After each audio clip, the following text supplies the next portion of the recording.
ആരെയും പറ്റിക്കരുത്. ബാക്കിയുള്ള തെറ്റൊക്കെ ഒരു വിധം പുറത്തു കിട്ടും. മനുഷ്യരെ തൊട്ടാൽ, മനുഷ്യരെ വേദനിപ്പിച്ചാൽ അവിടെ ഹജ്ജ് പരിഹാരമല്ല. എന്നോർമ്മയുണ്ടോ? ആരാണ് LP സ്കൂളിൽ നമ്മൾ ഒന്നിച്ച് പഠിച്ചല്ലേ 4ാം ക്ലാസ് വരെ? അതെ.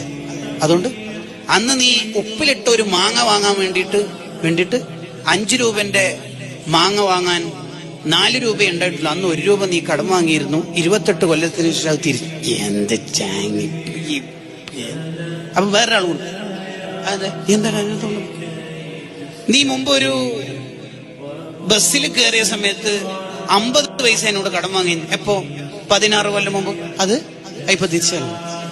എങ്ങനെ ഉണ്ടാവും നമ്മുടെ ഒരു മാനസികാവസ്ഥ? ഇതേപോലെ നമ്മൾ അള്ളാഹുവിന്റെ അടുത്ത് എത്തിയിട്ട് സ്വർഗം കിട്ടുന്ന അല്ലെങ്കിൽ നരകത്തുനിന്ന് രക്ഷപ്പെടുത്തുന്ന ഒരു വർത്തമാനത്തിന് മുതിരുമ്പോഴാണ് പലരും വന്നിട്ട് ഇയാൾ എന്നെ ഗൈബത്ത് പറഞ്ഞത്. ആര്? ഭാര്യന്റെ ഉമ്മ, ഭർത്താവിന്റെ ഉമ്മ, പെങ്ങന്മാര്, നാട്ടുകാര് പലരും പറയുന്നു ഇയാൾ എന്നോട് കടം വാങ്ങിന് ഗൈബത്ത് പറഞ്ഞു, നമീമത്ത് പറഞ്ഞു. ഇങ്ങനെ പറഞ്ഞു.